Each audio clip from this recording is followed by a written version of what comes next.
Isang matagumpay na negosyante ang nagpasiya na ipagmalaki ang kanyang sarili sa harap ng mga lumang kaibigan. Inibitahan niya ang isang mahirap na babae, isang limpyadora, at ang bata nitong kasama na dumalo sa isang handaan na nagpapanggap na ito ang kanyang magiging asawa. Nagtiwala siya ng may mapanuyang kumpiyansa na madali niyang nabili ang oras ng iba para sa isang katapusan ng linggo, at inaasahan niya ang isang perpektong palabas. Ngunit nang ang simpleng babaeng iyon ang ngakamay na magaspang sa pagod ay umupo sa lumang piano at hinawakan ang malamig na mga susi, lahat ay napatigil. Itinatapon ni Georgie Cruz ang sobre sa ibabaw ng malaki at makintap na mesa ng kahoy na nara. Ang makapal na papel ay dumausdos ng banayad sa ibabaw ng kahoy, tumama sa mabigat na brass na lalagyan ng ballpen. Sa kanang sulok sa itaas, katabing Marcelio, isang tatak poste ang namumukot tangi. Ang tatanggap ay lumipat na ibinalik sa nakpadala. Isang mabigat na katahimikan ng gabi ang bumabalot sa opisina, pinuputol lamang ng pare-parehong haging ang computer sa ilalim ng mesa. Sa labas ng malapat na bintana, ang lungsot ng Makati sa gabi, sa unang nga taon ng 2000, ay nagliliwanag sa mga gintong ilaw. 2 linggo na ang nakalipas, sa wakas ay nakaroon siyang lakas ng loob na sumulat sa kanyang anak na babae. 15 taat? Ang duwak na pag-iwas, pinagsisinungalingan ng paghahabol sa negosyo at kapital. Nahirap siya sa paghahanap ng tamang nga salita, nakanselang ang buong talata, ginulo ang nga pahina. At ngayon, ang maingat na nilalamang sulat ay nakahanay sa harap niya, hindi pa nabubuksan. Lumipat na ang kanyang anak na babae, nawala mula sa maliit na apartment kung saan iniwan niya ito kasama ang ina nito noong huling bahagi ng dekada 90. Walang bakas, walang pagkakataon ng kapatawaran. Nahirapan siyang huminga, parang napuno ang kanyang dibdib ng malapot na goma. Inayos ni Georgie ang kanyang sutlang korbata, hinila ang buhol ng malakas na halos matanggal ang pinakamataas na butones ng kanyang polo. Iniabot niya ang kamay para kumuha ng botengeng alak, ngunit sa sandaling iyon, pinutol ang katahimikan ng malakas at makikinang na pagtunog ng kanyang cellphone. Ang melodiya ay kakaiba, masyadong magaan para sa isang gabi na kagaya nito. Isang hindi kilalang numero ang lumitaw sa maliit na itim at puting screen. Cruz ito, sinabi niya, sinusubukan na mapanatili ang karaniwang pagiging matatag. Diyos ko! Nakilala ko ang boses ng isang malaking boss, isang masayang malalim na tinig ng lalaki ang tumunog sa speaker. Pero ikaw at ako ay nagbahagi ng isang paketeng ng instant noodle sa dormitoryo nun. Nakunot ang ni Georgie, nakikinig sa ingay. Daniel Reyes. Ako nga. Natawa ang lalaki. 10 taon na mula nung huli tayong nakita. Dumaan lang ako sa Makati. Kailangang makita tayo bukas ng gabi. Ako ni Carla, asawa ko, ay magbibisita sa iyo. Kumusta ka na? Nandun ka pa rin? Abala pa rin sa iyong trabaho? Si Daniel isang kaibigan mula sa kolehiyo, kung saan nagsimula silang magnegosyo ng maliliit sa dekada 90. Pagkatapos, nakahiwalay ang kanilang ngalandas. Pinili ni Daniel ang tahimik na buhay pampamilya at naging guro, habang si Georgie ay walang humpay na nagtayo ng kanyang sariling imperyo. Mabuting maririnig iyon, sumagot si Georgie ng walang lamig. Naramdaman ang isang kumukubling kakulangan sa loob sa hindi inaasahang kasayahan. Malapit na ang panahon, hindi ba? Bukas ang huling araw ng semestre. May ulat. Tara na, Georgie, putol ni Daniel. Ang boses nito ay naging mapakmataas, bahagyang mapanguyam. Alam ko na ang iyong ulat. Nag-iipon kang kapital. Sabi ni Carla ko, makikilala natin ang milyonaryo niya. Siguradong nag-isa siya sa kanyang gintong kulungan. Pagkatapos mong iwan ang pamilya, hindi ka pa nagtatayo ng sariling tahanan. Palipat-lipat ka pa rin tulad ng isang malaya at malayang agila. Ang masalitang iyon ay parang malakas na hampas, pumukaw sa bukas paring sugat na naiwan ng ibinalik na sulat. Kalungkutan. Ang sikreto na matagal na niyang itinago, nakatago sa likod ng mga mahal na suit at manggaluho. Ang kanyang makaibigan mula sa kabataan ay palaging alam kung saan tutumbok. Mali si Carla. Ang masalita ay lumabas sa kanyang bibig bago pa niya naisip ang maito. Pinigil na kanyang gamagadaliri ang plastik na handset. Hindi na ako nag-isa sa matagal na. Nasa seryosong relasyon ako. Nagsasama kami. Nakaroon ng katahimikan sa kabilang dulo, pinuputol lamang ng magaan na ingay ng linya. O sige na. Sinabi ni Daniel na may pag-aalinlangan. Ikaw, isang tunay na binata. At sino siya? Isa sa mga modelo na may mahabang binti? Mag-ingat ka, Georgie, kukuhanin nila ang iyong pera. Naiba siya. Naramdaman ni Georgie ang malamig na pawis sa kanyang noo. Nasilo siya ng kanyang sarili. Matalino siya. Nagpaplano kaming magpakasal. Sumabog si Daniel. Kaya siguradong hindi ka makakatakas. Dun kami bukas ang gabi.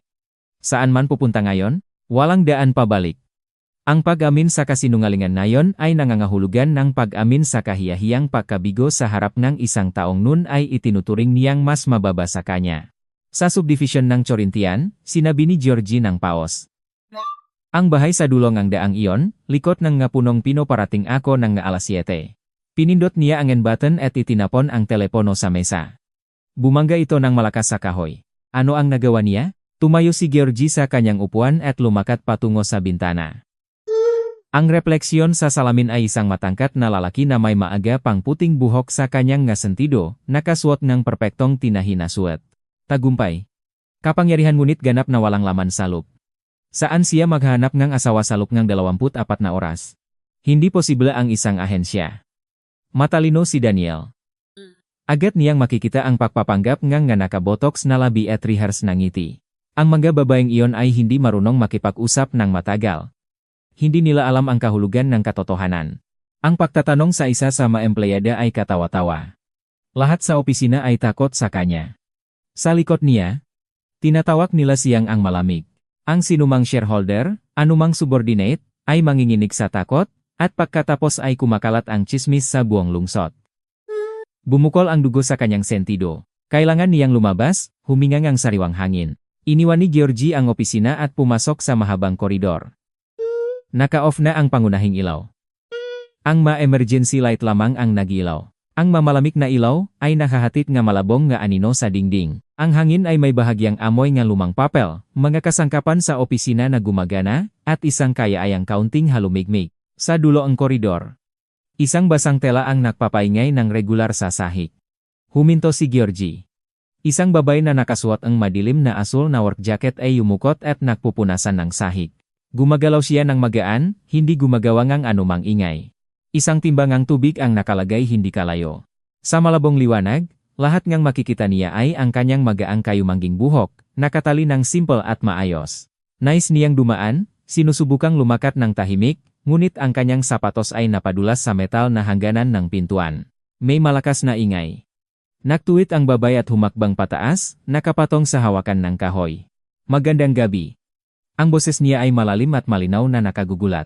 Walang anumang takot o panunuyo sa boses na iyon. Mag-ingat basa pa ito. Lilinisin ko pagkatapos. Tumigil si Georgie. Ang liwanag ay tumama sa kanyang mukha, inilantat ang malambot, kalmadong mga linya, mga 30 taon siya. Maputla ang kanyang balat, at may maitim na bilok ng pagod sa ilalim ng kanyang mata, ngunit ang kanyang tingin ay malinaw at ganap na malaya. Sa isang sandali, tila narinig ng lalaki ang isang nakatagong musikal na kalidad sa tono ng kanyang boses. Pasensya na po.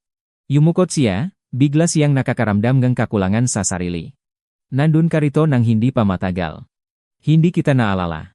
2 buwan na po. Maingat niyang kinuha ang basahan. Ang kanyang makamay mapula ang balat sa tubig ay gumagalaw ng may kumpiyansa. Gabing-gabi lang po ako nandito. Maria ang pangalan ko. Pinakmasdan siyang lalaki. Hindi mapagtatahan ng isang simpleng damit ang kanyang tuwid na tindig. Nakatayo siya sa harap ng lalaki na may timba, ngunit ang kanyang asal ay parang nasa entablado siya. Hindi umuyuko, hindi nagpapakumbaba. Ang utak na negosyante, sanay na sa mabilis na paghahanap ng malikhaing solusyon, ay gumagana ng napakabilis. Hindi siya kabilang sa kanyang mundo. Mayo siyang nagsasalita. Mukhang natural siya. At mula sa kanyang pagpupunas ang sahig tuwing gabi, malinaw na kailangan niya ang pera. Maria. Umurong si Georgie ngang isang hakbang. Maari ko bang itanong sa iyo ang isang medyo sensitibong bagay? Basta tama ang pag-unawa mo sa akin. Bahagyang yumukot siya, inilagay ang makabilang kamay sa hawakan. Nakikinig po ako, Georgie Cruz.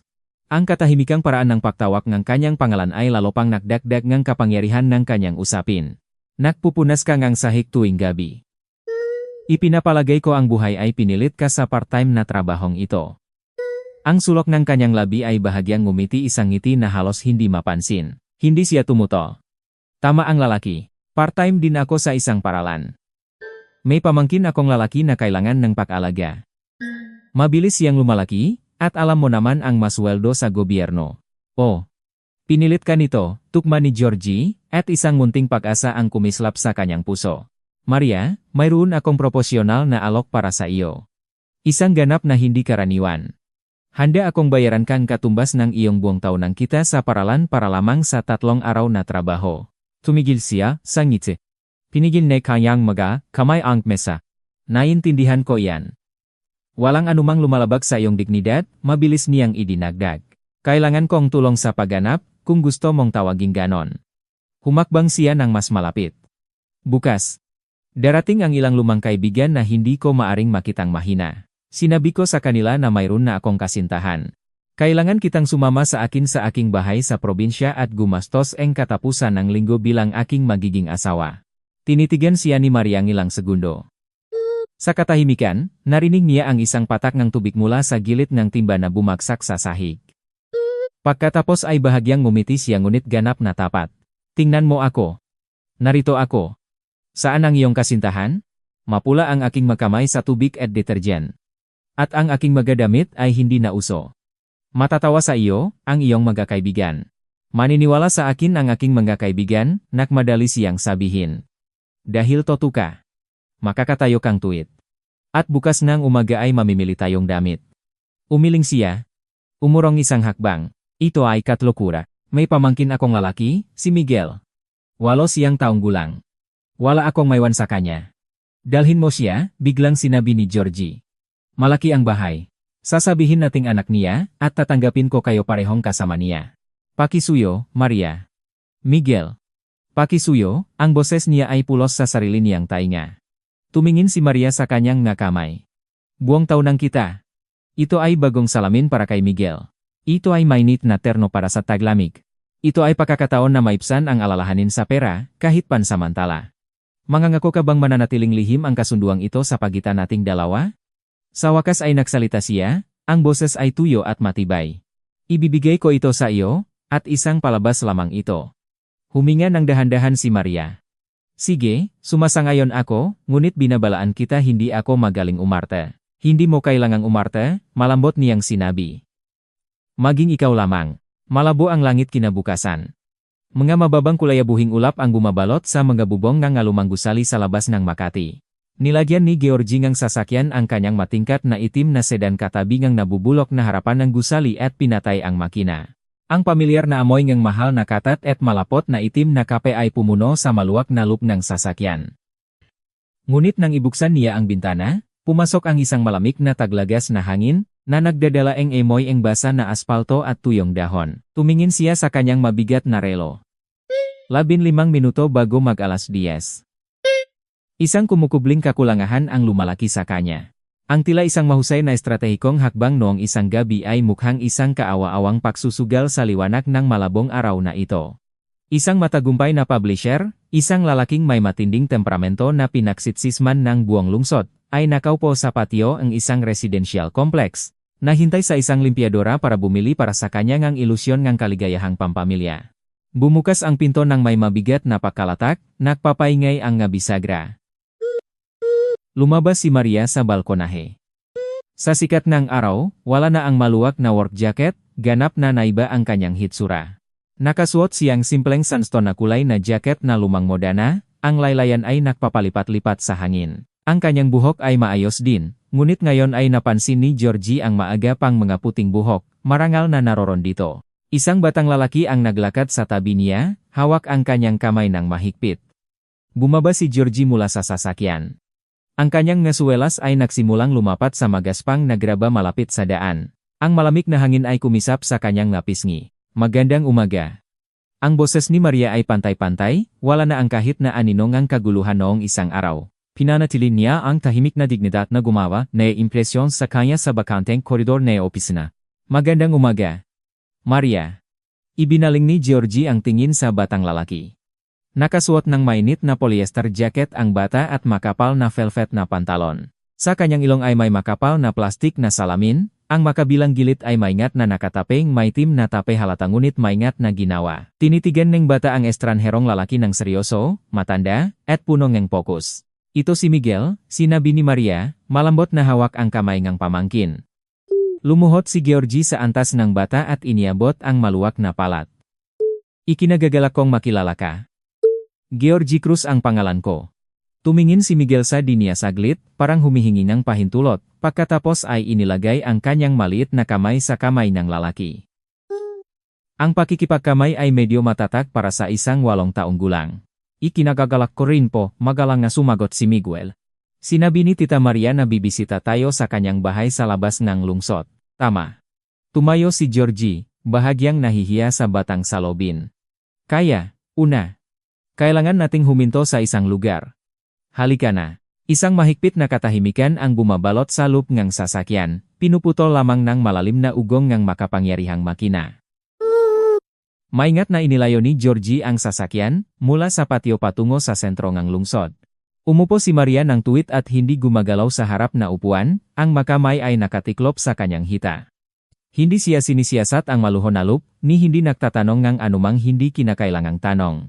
Huminto sila sa harap ngang nagliliwanag na salaming bintana ng isang mahal na butik para sa kababayhan. Tumingin si Maria kay Georgie nang may hinala. Ayon sa kasunduan, kailangan kong ipakilala ka sa aking mga kaibigan, ipinaliwanag niya, pinatay ang makina. Napakagandang yung wardrobe para sa pang-araw-araw na buhay, ngunit iba ang naalala ni Daniel tungkol sa akin. Kailangan nating bumili ng damit para sa iyo, at makakakita rin tayo ng bagay na akma sa iyong katangian. Sa loob ng tindahan ay may amoy ng mahal na tela at malambot na pabango. Ang malambot na karpet ay pinapalaktaw ang kanilang nahakbang. Ang majilu na tandra ay mabilis na lumapis sa kanila, mabilis na tinitingnan si Maria ng propsyonal. Isang bahagyang pakalito ang lumipas sa tingin niyon, ngunit agad na naitago sa likod ng sapilitang ngiti. Sa isang tingin sa relo sa pulso ni Georgie, naintindihan na niya.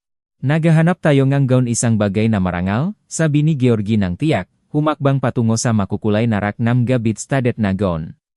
Kumuha siya ng mabigat na pulang suot na sutla mula sa hook. Paano ito?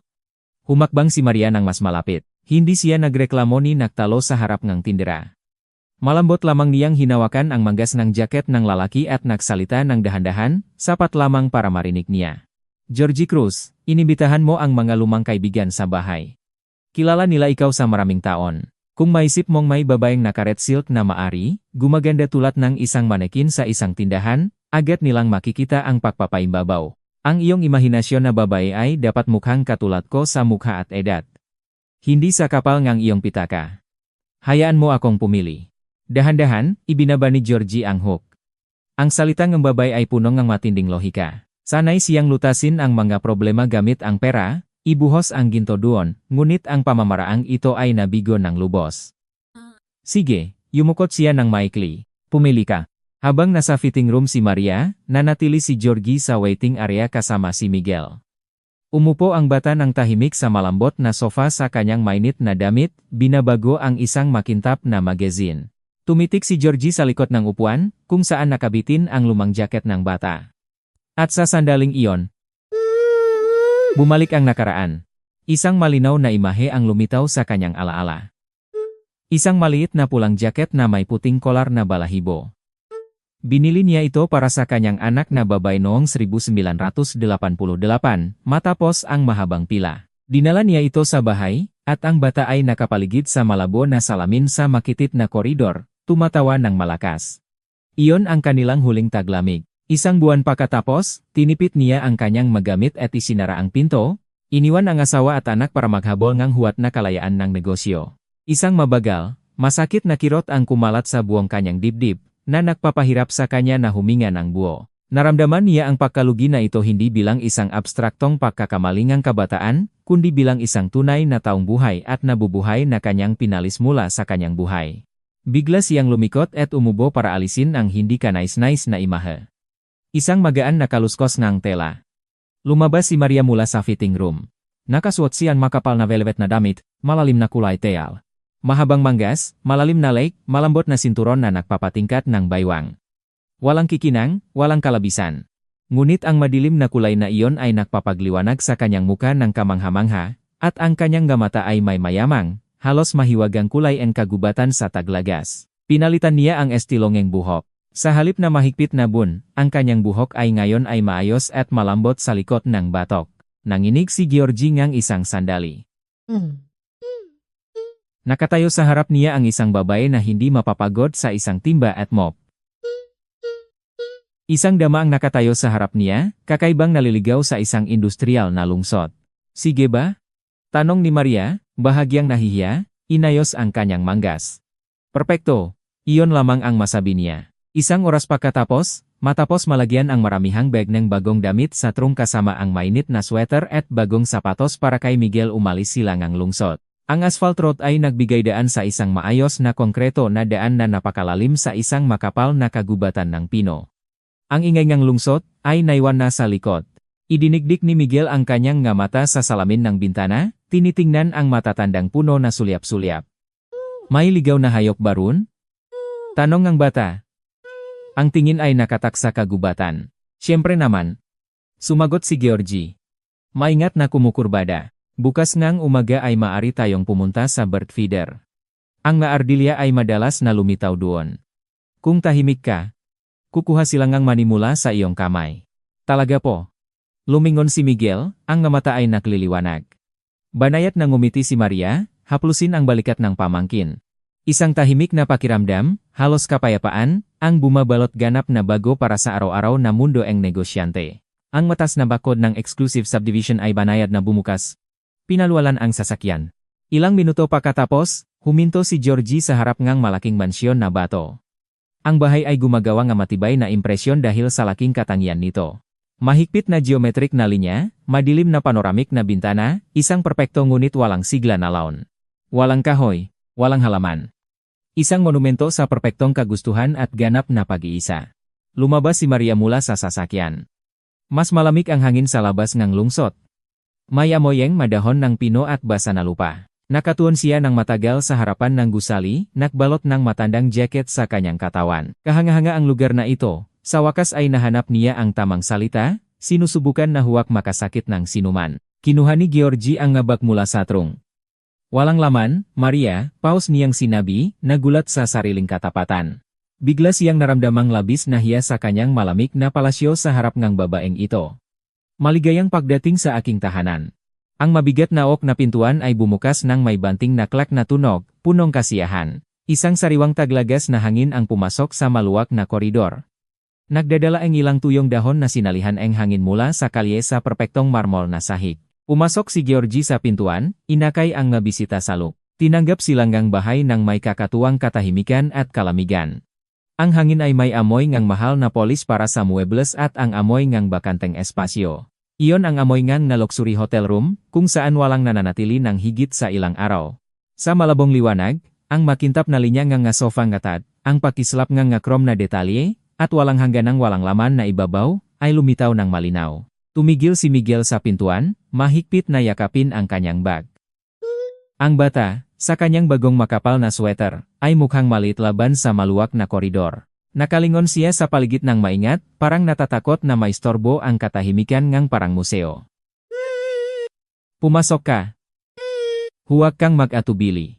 Ang boses ni Georgie ay nakpapalipat sa mataas na kisame, mukhang hindi pangkaraniwan ang lakas. Kinuha niya ang jacket ni Maria, napansin na halos wala itong timbang. Ang ground floor ay ang sala at kusina. Ang iyong silit ay nasa ikalawang palapak. Luminga si Maria sa sala. Ang malalaking bintana mula sahig hanggang kisame ay kalahating natatakpan ng makapal na sokolatekulay na kurtina, nagpipigilang mahina pangliwanag mula sa kalye. Isang plasma screen TV ang nag-iisang nakatayo sa sulok. Humakbang siyang ilang hakbang sa malambot na karpet, pinagaan ng ingay ng kanyang ngayapak. Kahangahangang bahay, Georgie Cruz, malambot niyang sinabi. Ngunit parang natutulog siya. Maari ba akong pumasok? Nang hindi naghihintaying sagot, matapang na humakbang si Maria patungo sa pinakamalapit na bintana at marahas na hinabot ang kurtina. Ang mametal na singsing ay maingay na kumleng sa trek. Ang kulay abong ngunit maliwanag na liwanag sa araw ay agad na bumaha sa silid, inilantat ang mga likot ng libro sa istante at ang makintap na ibabaw ngang mesa mula sa dilim. Bigla na lamang. Nawala ang napakalaking, malamig na hitsurang espasyo naging mas maluwag at maalalim. Mas maganda na. Lumingon siya, at isang mainit, mapanuyang kislap ng liwanag ang kumislap sa kanyang maliwanag na mga mata. Ang isang bahay ay kailangang huminga, o kaya ay mabubuhay itong mas matagal kaysa sa may-ari nito.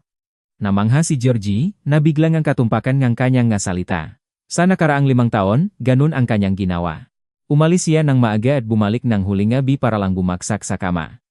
Nagtayo siya para sa kanyang sarilingang isang maluho na kuta, ngunit ito ay naging isang kulungan ng kalungkutan. Tama ka, mahinang sumagot siya, naramdamang ang tensyon sa look niya ay lumuwag. Nasanay na ako sa malabong liwanag. Halika, dadalhin ko kayo sa kusina. Miguel, naririnig mo ba? Yumukot ang bata ng maingat, humakbang sa gilid ng karpet. Kamanghamanghang ang kusina. Maluwag, may isla sa gitna, nilagyan ng pinakabagong teknolohiya. Makintab na chrome-plated built-in na espresso machine. Isang malaking hood ang nakabitin sa itaas ang malinis na cooker. Dahan-dahan. Pinagapang ni Maria ang madaliri sa malamig na ibabaw ng marmol. May nagluto na ba dito? Tanong niya. Binuksan ang isa sa mga kabinet. Sa loob ay nakahanay ng mga kristal na baso at mga walang lamang lalagyan. Paminsan-minsan ay gumagawa akong kape, inamin ni Georgie. Madalas akong kumain sa labas o mag-order ng delivery. Huminga ng dahan-dahan si Maria, umiling. Ang buntong hininga ay hindi nagdadala ng anumang hatol. Ito ay mukhang pakikiramdam ng isang babae para sa pakabalisan ng isang lalaki. Sige, ngayon ay hindi na tayo kailangang mag-order. Nangahas siyang sabihin.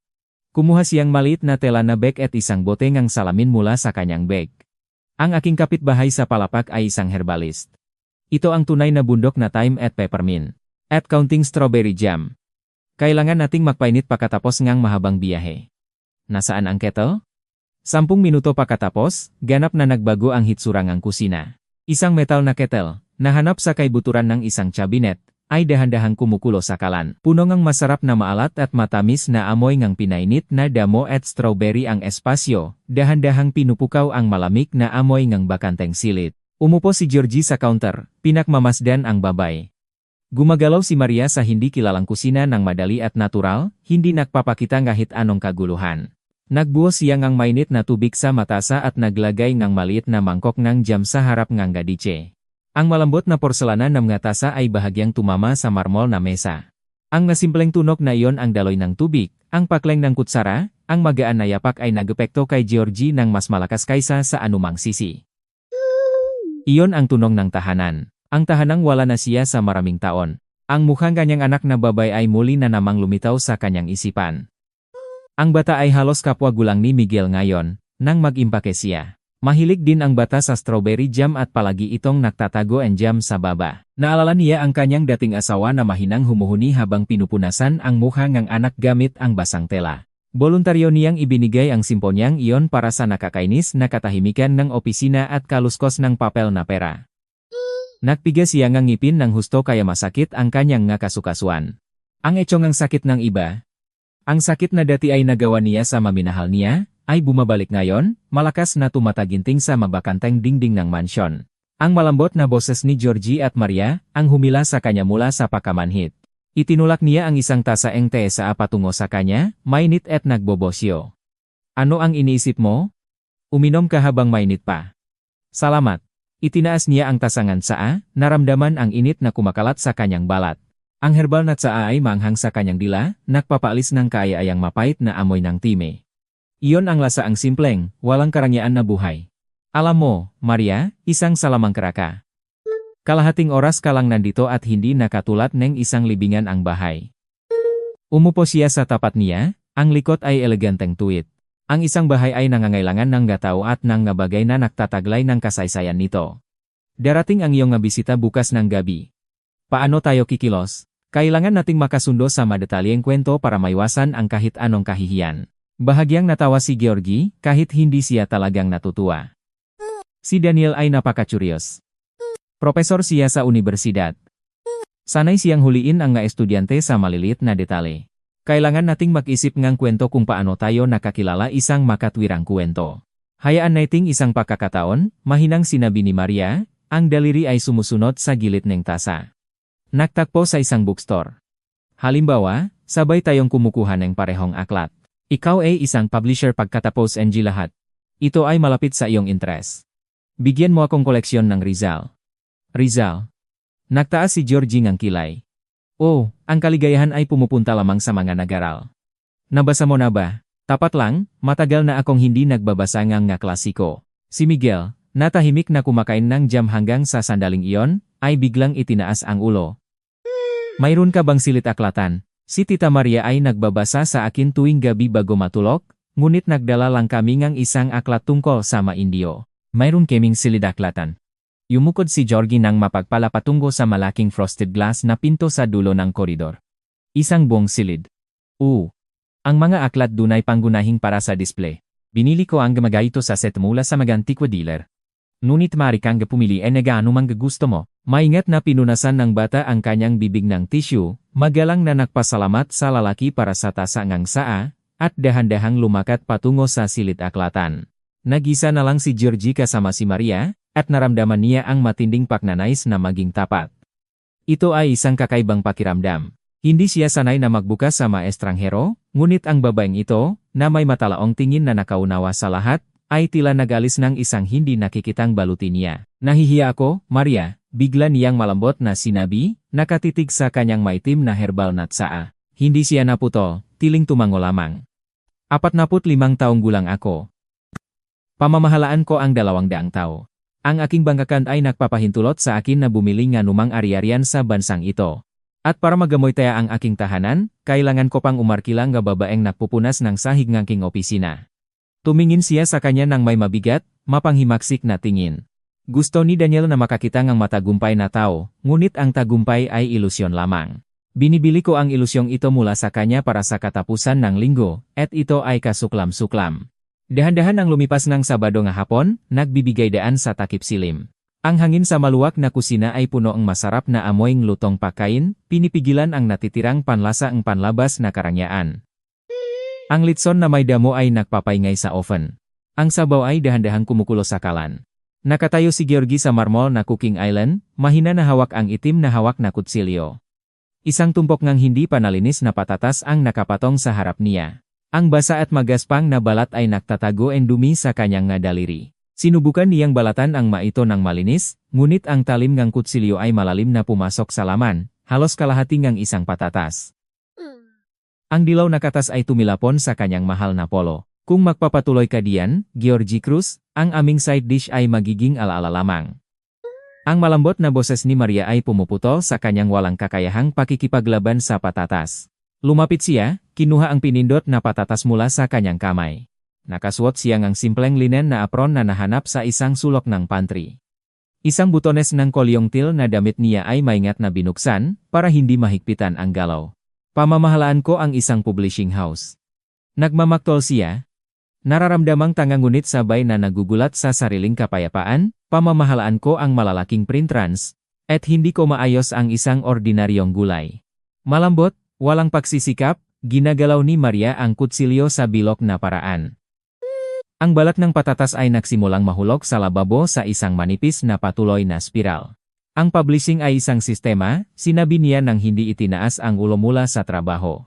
May mahigpit na mga panuntunan, ngunit dito kailangan ng pasensya, hindi utos.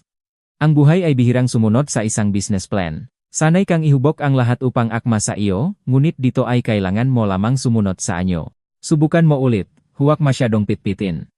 Ibinigay niya sa kanya ang ibang kutsilyo, mas maliit. Kinuha ni Georgie ang kutsilyo, sinubukan na tularan ang mayos na galaw ng babay. Ang talim ay dahan-dahang dumausdos sa ilalim ng balat. Sa pagkakataong ito, mas manipis ang pakputol.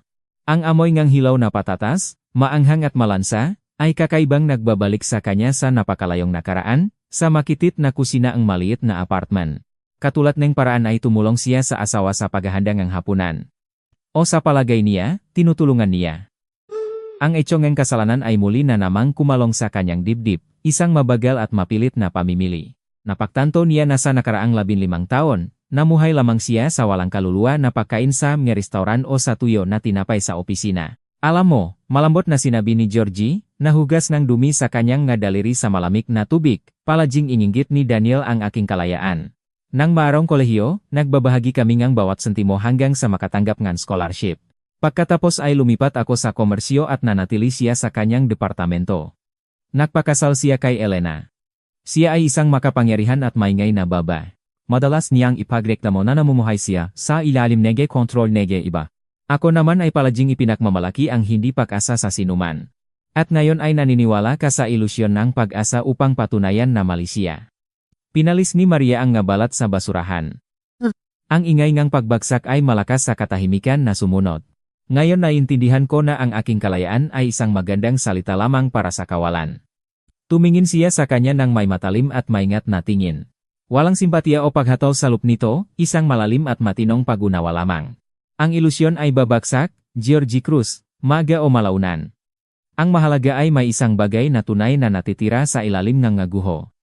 Kailangan nating ayusin ang mesa sa sala. Nagmungkahi si Miguel na tumulong sa paglalagay ng plato.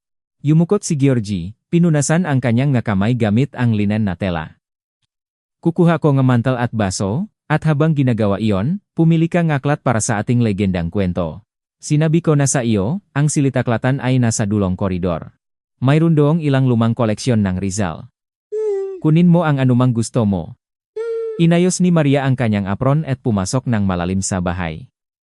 Ang kanyang ngayapak ay nalunot sa makapal na karpet. Ang frosted glass na pinto ay bahagyang bumukas, inakay siya sa isang maluwak na silid na may amoy ng matandang papel, tinta, at tuyo na alikabok. Ang malalaking madilim na kahoy na istante ay nakahanay sa mga dingding, puno NG mga aklat na may balat NG katat. Mas malamig ito kaysa sa kusina. Isang manipis na sinak ng liwanag ang tumawid sa makapal na makurtina, niliwanagan ang malaki at mamahaling kahoy na mesa. Lumapit si Maria ng mas malapit. Ang mesa ay perpektong maayos. Isang mahal na fountain pen, isang tumpok ng puting papel, isang tear-off na kalendaryo, at ilang bukas na aklat. Tulat? Nega, sinabi ni George. Kumuha siya ng makapal na aklat na may kupas na likod. Isang koleksyon ng maikling kwento at nobela.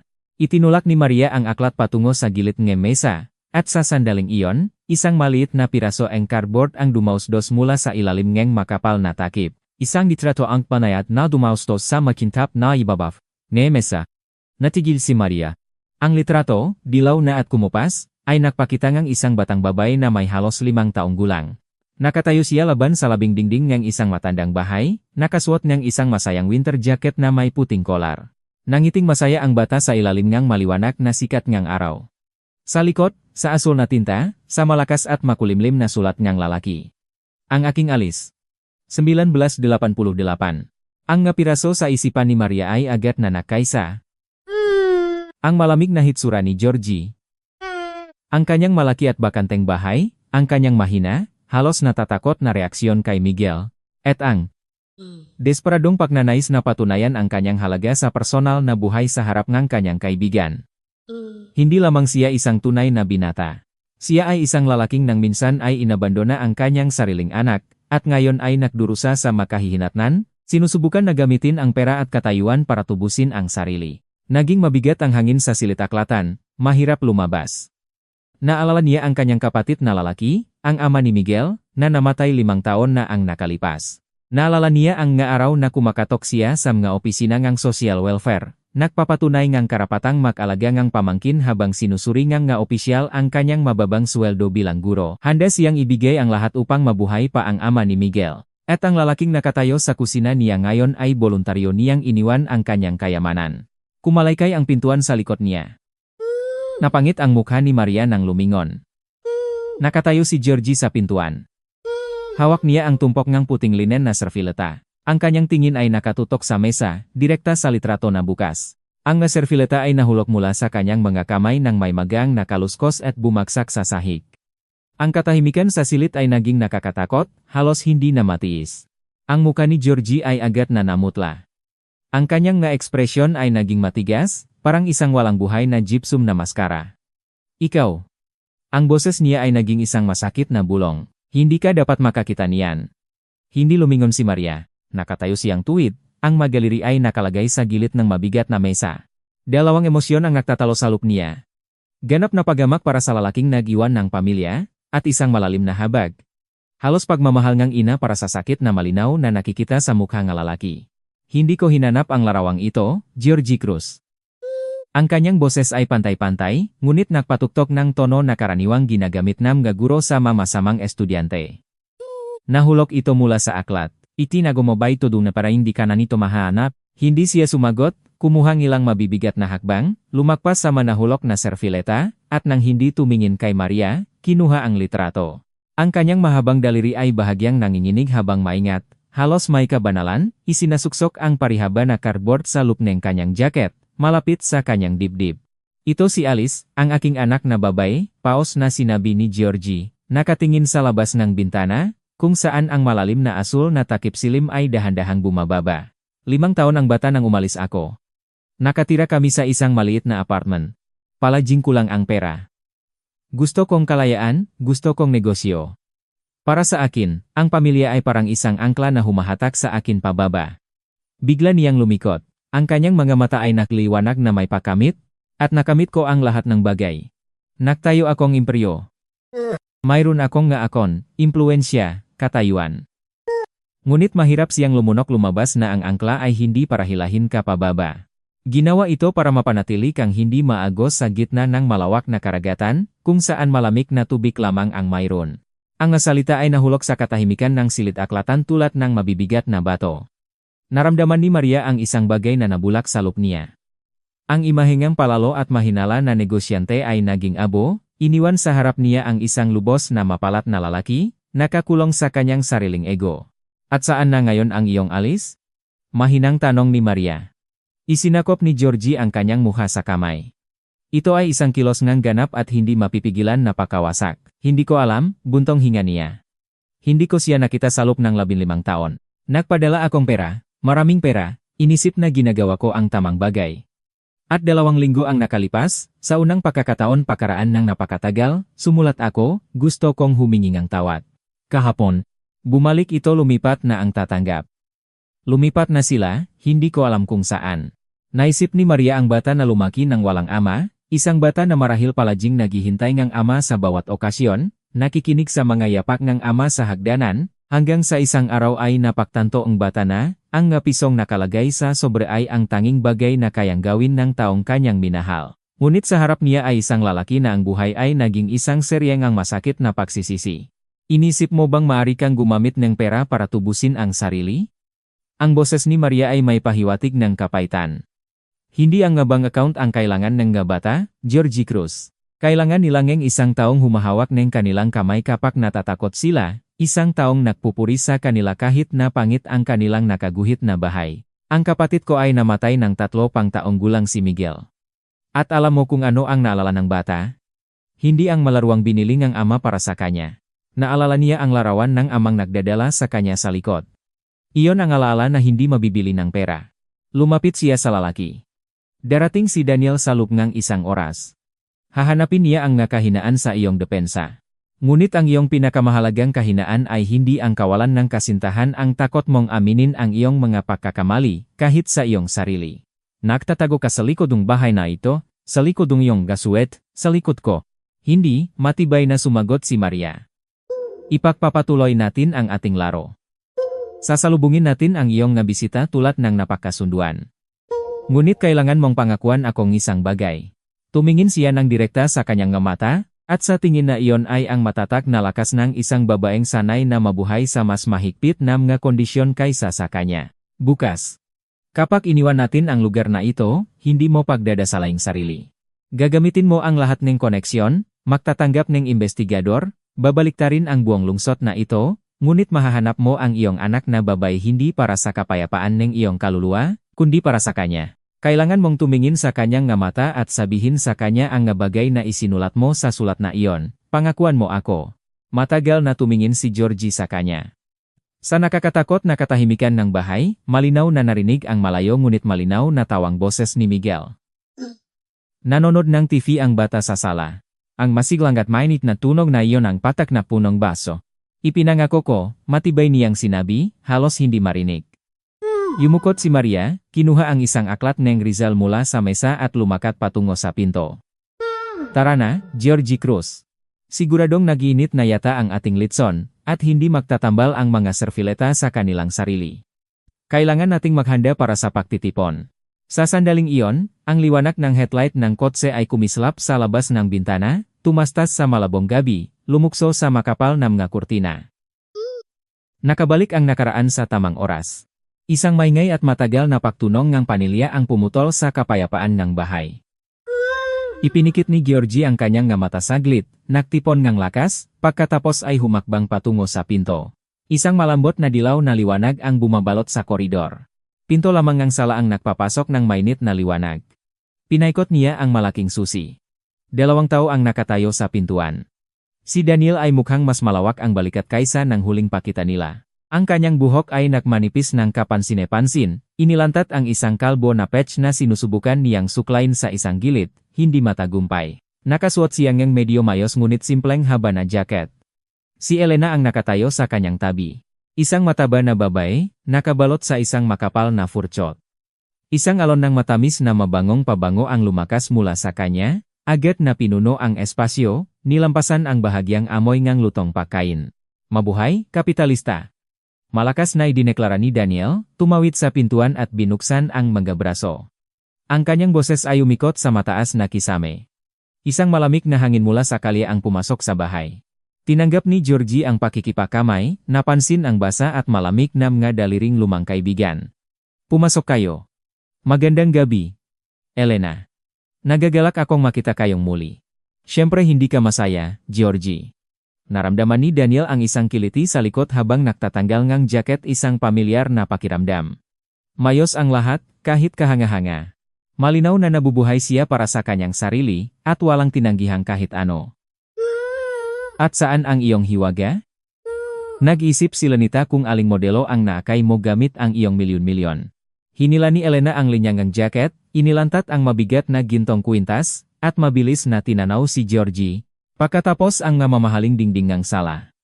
Ang kaibahan sa pagitan ng may-ari ng imperyo at isang simpleng guro ay napakaliwanag.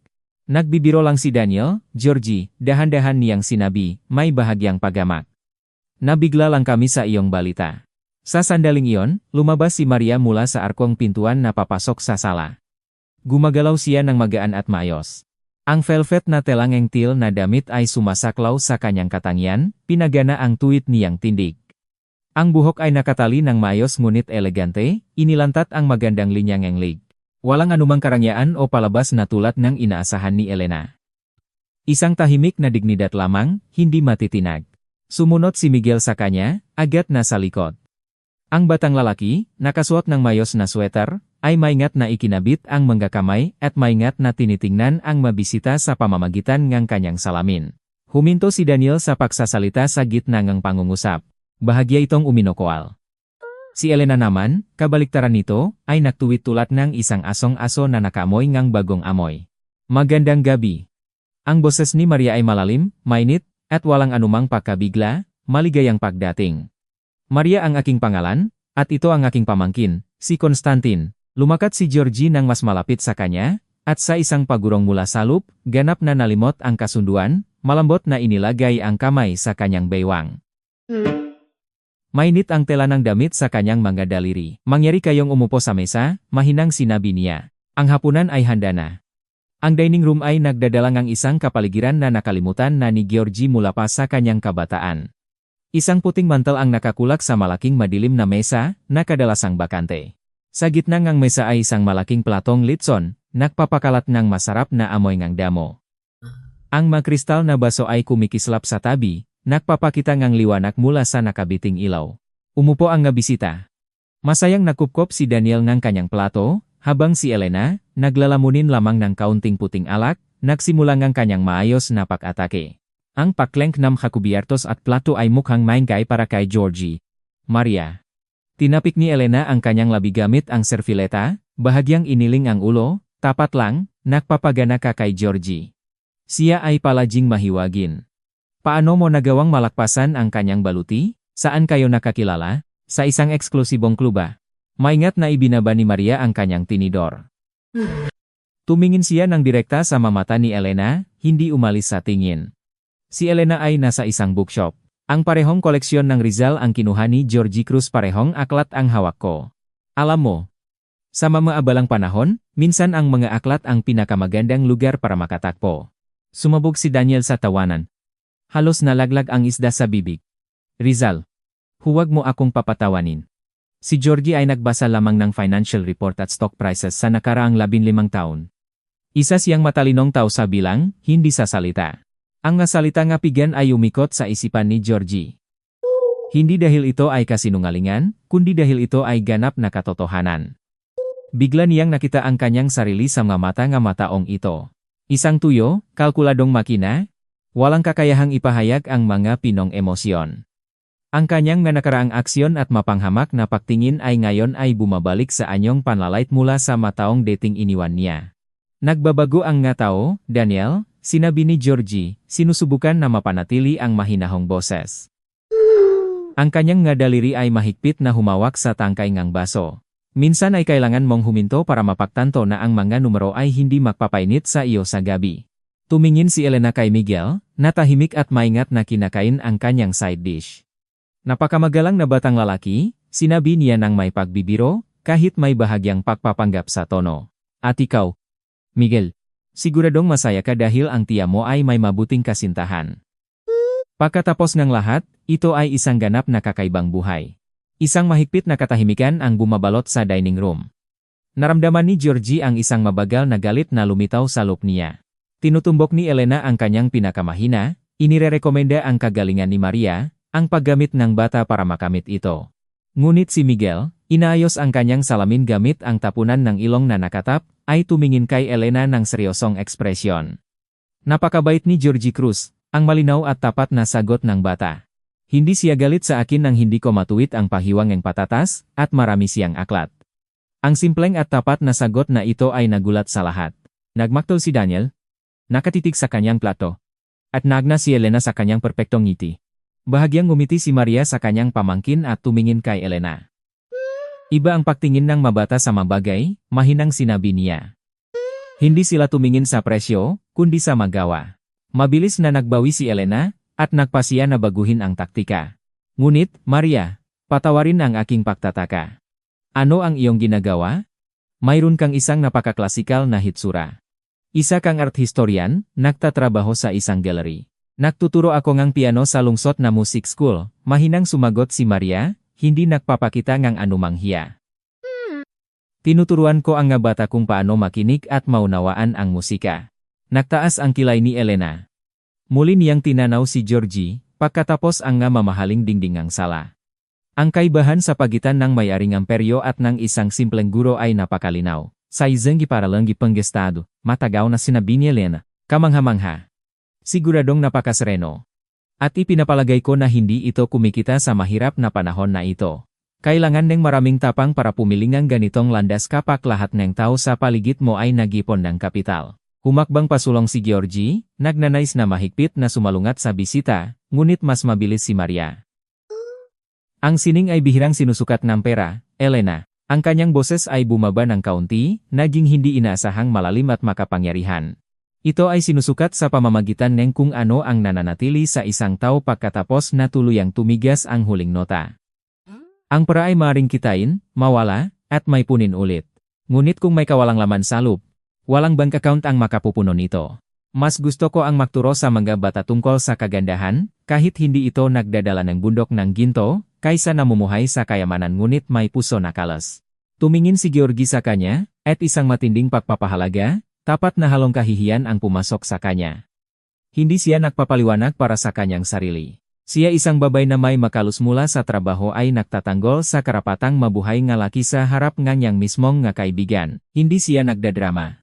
Bawat salita niya ay nagpapatunog ng matibay na katotohanan na naranasan niya. Malapit nang matapos ang hapunan. Ang tensyon sa mesa ay bahagyang lumuwak, nagbibigay daan sa komportableng pag-usap tungkol sa panahon at mga kakilala. Yumukot si Daniel sa likod ng upuan, masayang hinihimas ang tiyan. Si Elena, hindi na interesado sa makatanungan, nagsimula ng siyasatin salop. Lumipat ang mga bisita sa maluwag na lugar ngan sala, kung saan ang tanging ilaw ay ang malambot na liwanag ng nga floor lamp.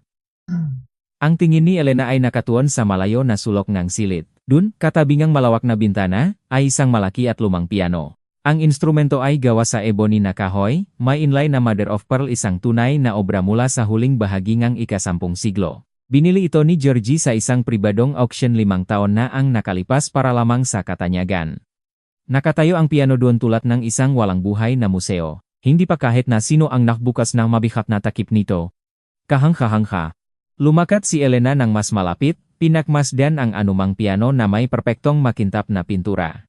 Georgie, hindi ka pa rin tumitigil sa paggulat sa akin. Isang tunay na antigo. Talagang nagpasya ka bang maglaro ng musika sa libreng oras mo? O para lang ipakita, tulad ng karamihan ng nga bagay sa bahay na ito? Mukhang ito ay mas parang isang investment, malamig na sumagot si Georgie, nararamdaman na ang kapaligiran ay muli na naming nagiging mahigpit. At isang muebles lamang din ito. Matagal nang tahimik ang piano. Lumingon si Elena kay Maria, at isang tagumpay na kislap ang kumislap sa kanyang nga mata. Maria, isang guroeng musika ka. Napakatinanong. Marahil ay maaari mong buhayin ang magandang muebles na ito? O baka sanay ka na lang maglaro ng mega naka-off-key na piano sa paralan at natatakot na hipuin ang isang tunay na obra? Humagbang pasulong si Georgie. Nagnanais na tapusin ang palabas na ito. Elena, tama na. Tuned na tuned ang piano. At walang konsyerto ngayong gabi. Ngunit malambot na hinawakan ni Maria ang siko niya. Sa maliwanag niyang mga mata, ay walang anumang takot o galit. Konsentrasyon at determinasyon lamang. Hindi bale, Georgie, mahinang sinabi niya, pagkatapos ay lumingon kay Elena. Tama ka, ang anumang instrumento ay mamamatay kung hindi hahawakan. Susubukan ko. Dahan-dahan na lumapit si Maria sa piano. Sa malabong liwanag ng sala, ang til na damit niya ay mukhang halos itim, nagsasabog sa makintab na gilid niyang piano. Inilagay niya ang palat sa mabigat na takip ngang kahoy. Ang galaw ay mabagal. Halos seremonyal, parang isang doktor na humahawak ngang pasyenteng matagal nang walang pag-asa. Ang takip ay bahagyang bumukas nang may mabigat na buntong hininga, inilantat ang tatlong hanay-eng itim at puting susi. Ang piano ay nanatiling tahimik sa loob ng maraming taon, puno ng alikabok ng panahon sa ilalim ng mahal na pintura. Umupo si Maria sa bangko, tuwid ang likod at hindi gumagalaw ng isang sandali. Parang ang lahat ng tensyon ng buong gabi ay naipunin sa tahimik na sandaling iyon. Nakatayo si Elena sa tabi, nakataas ang mabisik sa harap ngang dibdib. Ang half-smile ng pagamak ay nananatili sa kanyang labi. Nababagot na tumingin si Daniel sa kisame ngang gypsum. Samantala, hindi maalis ng tingin ni Georgie si Maria. Sa sandaling iyon, hindi siya mukhang isang limpyadora, ni isang guro na nakmumula sa isang residential area, kundi isang babaylan ng isang sinaw ng kulto, nakalimutan na ang madaliri niya ay humipo sa mga susi. Ang unang court ay umikot sa malawak na bahay tulad ng kulok ng taxiball. Ang tunok ay tahimik, ngunit kamanghamanghang lumago. Ang piano, nakatayo ron sa loob ng maraming taon tulad ng isang walang buhay na artefact, ay biglang nabuhay, tumugon sa init ng mga kamay ng tao. Hindi naglaro si Maria nga modernong kanta ni mamaringal na marsa. Pinili niya ang isang nocturne. Komplikado, malalim, hinalaw mula sa maliwanag na kalungkutan at nakatagong pag-asa. Dumausdos ang tunok mula sa kanyang nga daliri tulad ng hindi pantay na batis, nagtatanit at humihinga tulad ng isang buhay na nilalang. Bumaha ang musika sa malamig na espasyong sala, pumasok sa bawat sulok, nanatili sa makapal na mga kurtina at mga sofa engkatat. Sa simula, ang melodiya ay mukhang maingat, parang sinisiyasat ang bawat dingding ng bahay. Ngunit habang tumatagal ay naging mas malakas, mas tiwala at dalisay.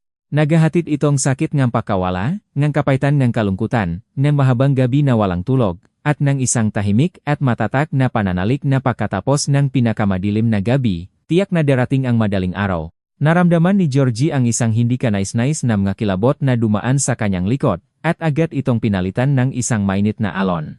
Ang musika ay hindi lamang tumutuktok. Ito ay tila nag-alis ngang kanyang balat.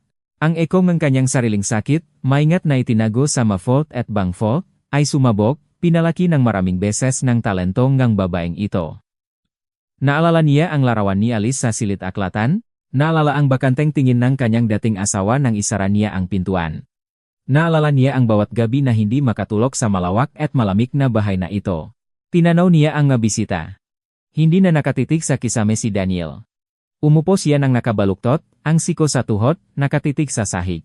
Ang simangot at huwat na malakas na tawa ay nawala, naiwan lamang ang isang pagod na lalaki na marahil ay nagtatago din ng kanyang sariling kawalan sa likod ng masayang hitsura.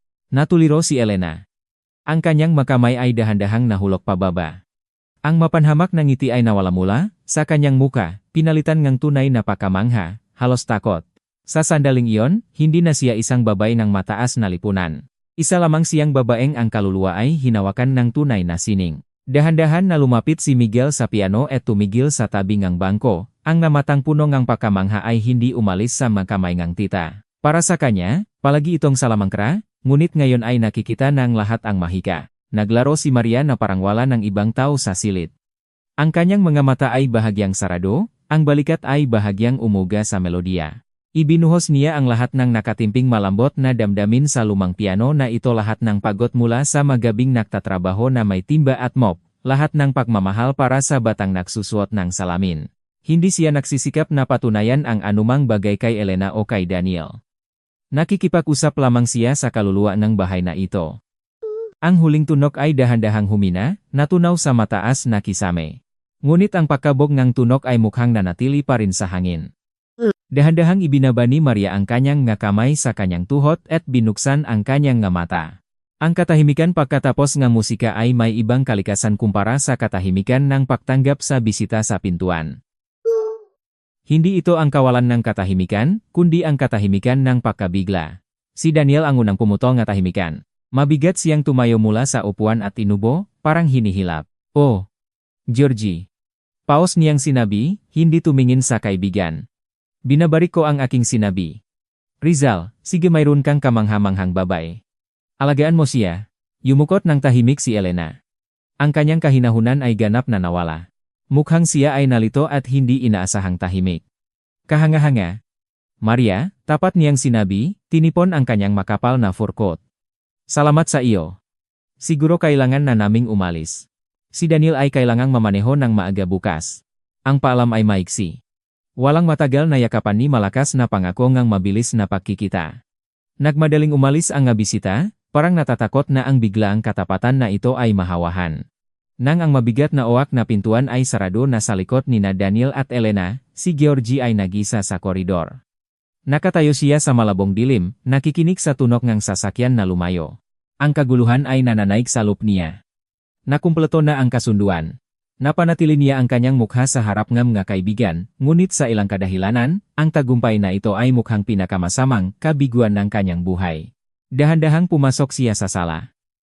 Nakaupo si Maria malapit sa fireplace, isang mainit na kumot sa kanyang nabalikat. Si Miguel ay natutulog sa karpet sa tabi niya, sumasandal sa kanyang tuhod. Napalayo ang salamin ng bata.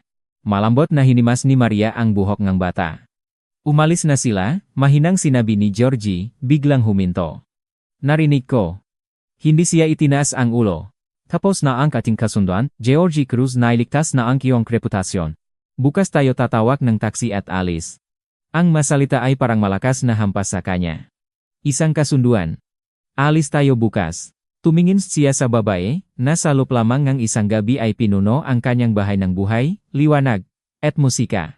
Ang babaeng nagprotektahan sa kanya mula sa mga atake, nang hindi hinihingi ang anumang bagay maliban sa napakasunduang bayad. At napagtanto niya nang may nakakagulat na kalinawan na kung ang pintuan ay sarado sa kanyang likod bukas. Ang bahay na ito ay sa wakas ay magiging isang libingan, kung saan siya ay mabubuhay ng buhay kasama ang kanyang milyon-milyon. At sa pagkakataong ito ay hindi niya masisisi ang sinuman maliban sa kanyang sarili. Nagsimula ang linggong umaga sa katahimikan, ngunit hindi ito ang malambot at kaaya-ayang katahimikan na bumabalot sa bahay noong nakaraang araw, nang isang kettle ng time tea ay handa ng inumin. Ito ang katahimikan ng pagurong. Ang katahimikan ng mabilis na pahingal ng oksigen mula sa silid. Binuksan ni Georgie ang kanyang nga mata. Ang liwanag ay sumisinghap sa pamamagitan ng bahagyang nabuksan ng mga kurtina sa silid, nahuhuli ang maliliit na butil ngang alikabok na gumagalaw sa malamig na hangin. Humiga siya ng patuwat, nakatitig sa puting kisame. Nanigas ang kanyang makalamnan. Ang bibig niya ay may lasang nakaraang alak at mga hindi nasabing salita. Sa isang lugar sa ibabaeng bahay, ang metal na kandado ang isang bag ay nag-ingay ng tuyo. Ang tunok ay umikot sa bakanteng espasyo tulad ang putok ng baril. Alis na sila. Tumayo siya at nagsuot ng makapal na sweater. Ang kanyang mapaa ay nakadiit sa malamig na kahoy na sahig. Habang bumababa sa maluwak na ok na hagdan, malinaw na naramdaman ni Georgie ang espasyo sa paligid niya na dahan-dahang humihiwa, nagiging isang flat, makintap na backdrop. Nakaon na ang ilaw sa kusina. Nakatayo si Maria sa harap ng lababo. Nakasuot na siyang simpleng pangaraw-araw na damit at madilim na sweater. Ang marangal na teal na damit na nagtulak sa kanya na maging perpektong panganay ngabi ay marahil ay maingat na nakatiklop at nailagay sa ilalim ng bag. Pinupunasan niya ang makintap na ibabaw ng marmol gamit ang linen na tela. Mayos. Walang isang mumo, walang nakakalimutang baso. Burahin na niya ang bawat bakas ng kanyang presensya doon. Magandang umaga. Sinabi ni Georgie. Ang kanyang boses ay paalala na paos. Lumingon si Maria. Sa liwanag ng umaga, ang magalinya sa paligid ng kanyang mata ay mukhang mas malalim. Bahagyang namaga ang kanyang natalukap. Isang gabing walang tulok ang nakiwan ng matunay na bakas nito. Magandang umaga, Georgie Cruz. Nakapak na kami. Tinawagan ko na ang taxi. Darating sa loob ng 20 minuto. Umaasa akong hindi kami nakasagabal sa iyong katahimikan. Nakikipag-usap, siya sa kanya na parang employer niya. Ang distansyang madali nilang nabawasan kahapon habang hinihiwa ang patatas at tinutuktok ang musika sa hating gabi ay ngayon ay malayo na naman tulad ng isang pader ng semento. Maari ba kayong manatili pang ang kaunti? Ang masalita ay lumabas sa kanyang bibig ng hindi inaasahan. Mahigpit niyang hinawakan ang likod ng stool sa counter. Ngayon ay holiday. Maari tayong umupo sa tabi ng Paina Counter Bar. Gusto ni Miguel na makita ang Ardilla. Miguel. Nang marinig ang pangalang ng pamangkin, isang maliit na anino ang lumabas sa pintuan. Handa na ang bata para umalis. Ang kanyang mainit na polyester jacket ay nakakabatan hanggang salig. Mahigpit niyang hawak ang lumang backpack. Sa likod ng salamin, isang tahimik na kalungkutan wala talagang pagkabata ang lumabas. Humakbang si Georgie patungo sa mesa ang kusina. Sa bulsang kanyang pantalon ay may makapal na sobre. Ang halaga sa lupa ay katumbas ng isang taong sweldo ng isang guro sa paralang pang-estado. Ang presyo para sa nailigtas na reputasyon. Kahapon. Ang sobre ay mukhang isang makatarungang kasunduan para sa isang business issue. Ngayon, ang makapal na papel ay parang isang masakit na paso sa kanyang hita. Kinuha niya ang sobre at inilagay sa ibabaw ng marmol. Ang parihaba na puti ay mukhang isang hindi kanais-nais na mansa sa madilim na bato. Ito ang napakasunduan natin, mahinang sinabi niya, iniwasan ang tingin ni Maria. At higit pa rito, kahapon ay gumawa ka ang isang kamanghamanghang bagay. Si Daniel ay ganap na nagulat, si Elena rin. Tumingin si Maria sa sobre. Ang kanyang muka ay walang nararamdaman. Dahan-dahan siyang lumapit sa mesa, kinuha ang papel at inilagay sa kanyang bag. Walang pagtutol. Walang huwat na pagtanggi. Kailangan niya ngempera para sa lumalaking bata, at kinita niya ito. Salamat sa iyo, mahinang sumagot siya, hinawakan ang zipper ng jacket. Tapos na ang ating kasunduan. Nagkaroon ka ng iyong perpektong cover story. At nagkaroon kami ng pagkakataon na malutas ang ilang apurahang problema. Isang kapwa-kapakipakinabang na palitan. Ang salitang palitan ay tulad ng matalim na kutsilyo sa kanyang tainga. Sumuporta si Georgie sa makabilang kamay sa gilid ng mesa. Ang pahinga niya ay nagiging mahirap na. Tumingin siya sa tindig na nakatayo malapit sa pintuan, patuloy na nagpapalit ng paa. At isang ibang imahe ang paulit-ulit na lumalabas sa kanyang isipan. Huling bahagi niyang siyam napong. Isang makitit na koridor. Dalawang malatang nakagapos ang lubid sa pintuan, at isang batang babae na nakapulang jacket na nakatingin sa kanya ng paitaas, na kukurap ng may pakalito. Noon, inakala rin niyang gumagawa siya ng isang kumikitang transaksyon pinakpalit ang mga pangaraw-araw na paghihirap para sa kalayaan at kinabukasan.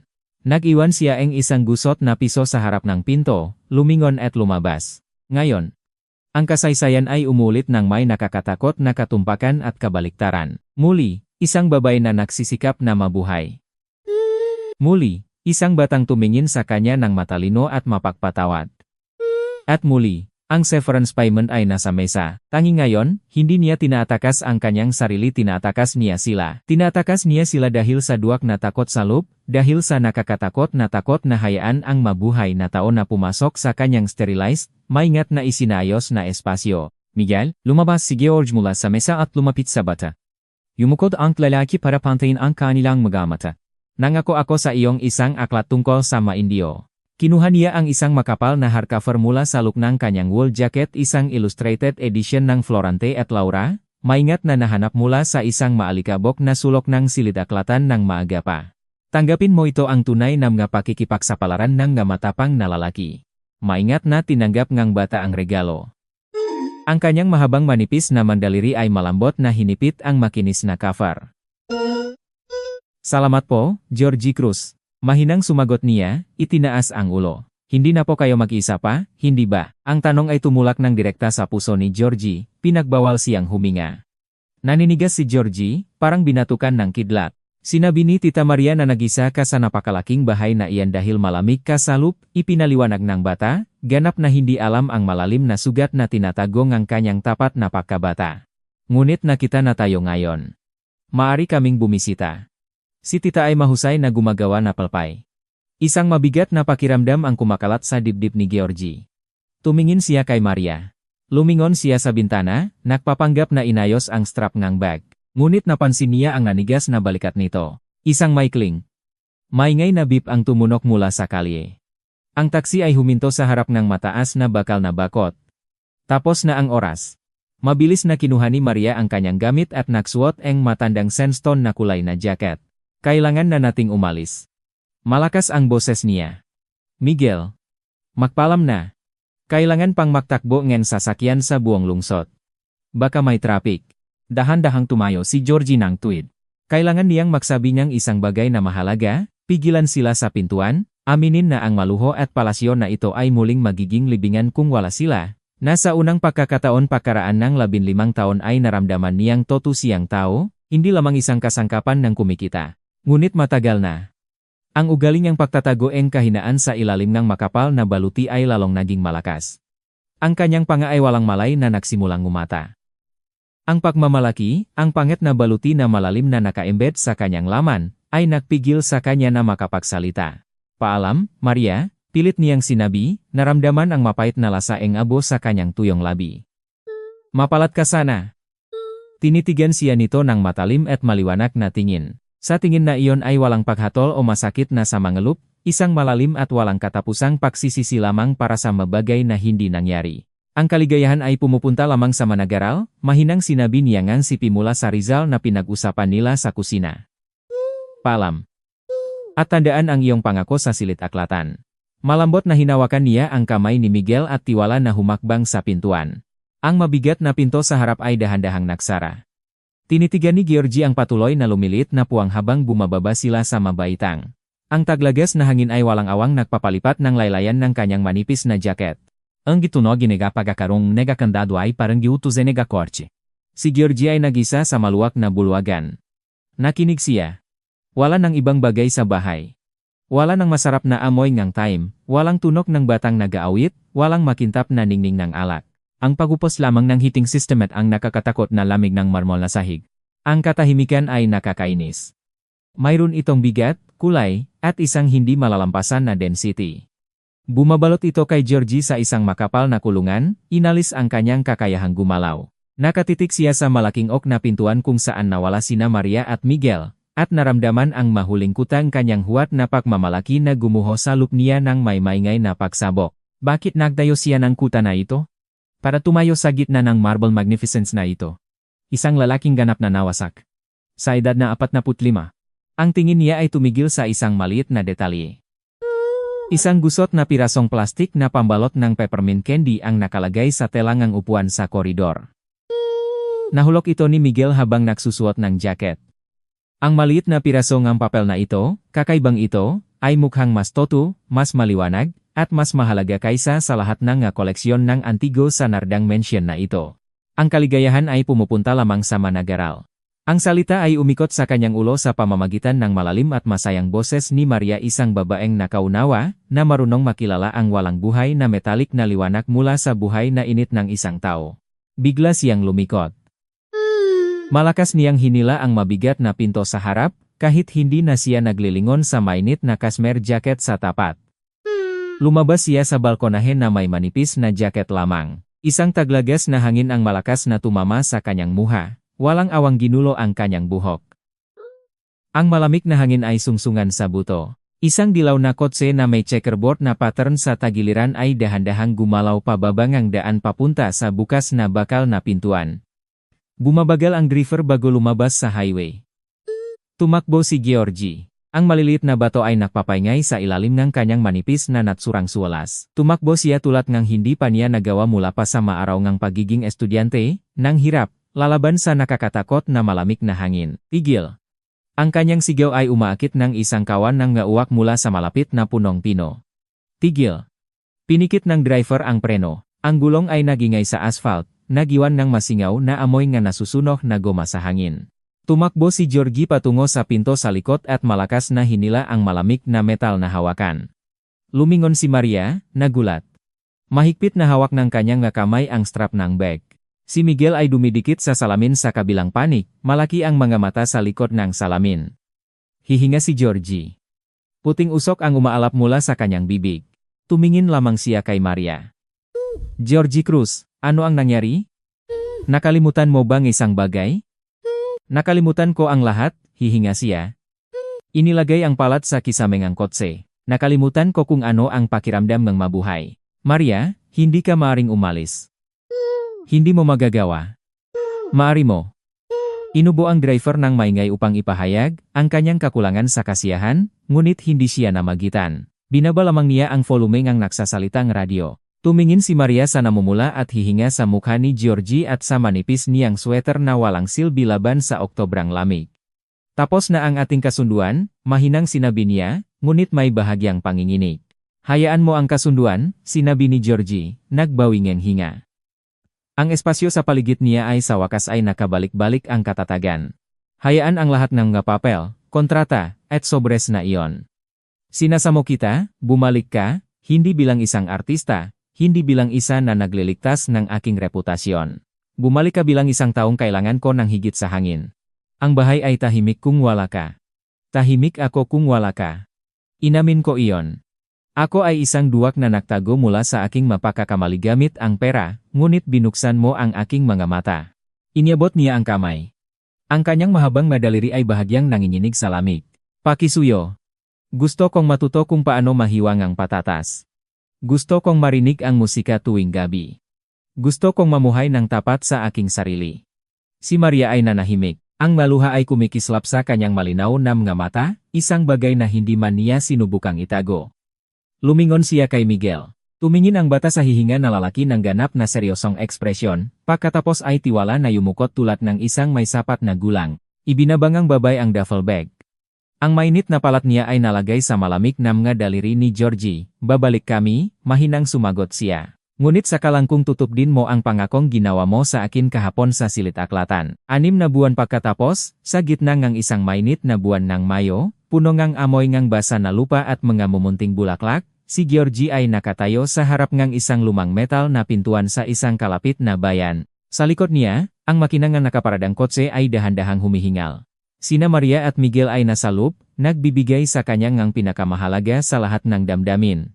Ang tiwala na pagkatapos ng anumang pagbagsak, maari kang tumayo ulit kung tinatanggap ka. Itinayo ni Georgie ang kamay at pinindot ang itim na plastik na kampanilya. Magaan at mabilis na mayapak ang tumunok sa labas ng pintuan. Ang kandado ay nagingay. Bumukas ang pintuan. Isang batang babae ang nakatayo sa pintuan. Sa mukha, sa malukong kilay, sa matibay na sulok ng labi, agad niyang nakilala ang bata sa kupas na litrato. Alice. Sino ang hinahanap mo? Maingat niyang tanong. Nilunok ni Georgie ang lawe. Isang marahas na pagpigya ang dumating sa kanyang lalamunan. Gumugol siya ng maraming buwan ng mahirap na paghahanap, ng paggamit ng investigador, ng mahahabang gabi at ng pagbubunyak sa kusina kasama si Maria para makaroon ng lakas na tumayo dito ngayon. Kumusta, Alice? Ang boses niya ay nanginig, nawala ang karaniwang katatagan. Ako ay. Nagdalang ang sulat na iyon mismong isinoli sa akin. 15 taon ang kinuha ko para makaroon ng lakas para sabihin ang mga salitang ito sa iyong harapan. Patawarin mo ako. Kung maaari. Pakinggan mo ako. Natuliro siya, nakatitik sa mukha ng isang may katandaang lalaki na nakaupo ron. Ang pasukan ay puno ng matandang mortar at may taksibol na hangin. Ang katahimikan ay nagtagal, ngunit hindi na ito ang katahimikan ng kawalan. Ito ang katahimikan ng umusbong na kapatawaran. Dahan-dahan, nag-atubili, ngunit gayunman, umatras ang isang hakbang si Alice sa koridor. Ang pintuan ay naiwang bahagyang bukas. Ang katapatan at tapat na pagsisikap para mapabuti ang sariling kaluluwa ay palaging nananalo sa pinakasopistikadong pandaraya. Ngunit ang pagamin sa mga nakamamatay na pagkakamali, ang pagtanggal ng gintong baluti na nagtatanggol sa sarili, at ang pagharap sa mga bagyo ngang pagbabago iyan ang kapalaran ng tunay na matapang. Ang tunay na kaligayahan ay pumupunta lamang sa mga nag-aral sa mga nagpapahalaga sa buhay ng pagmamahal at kapatawaran.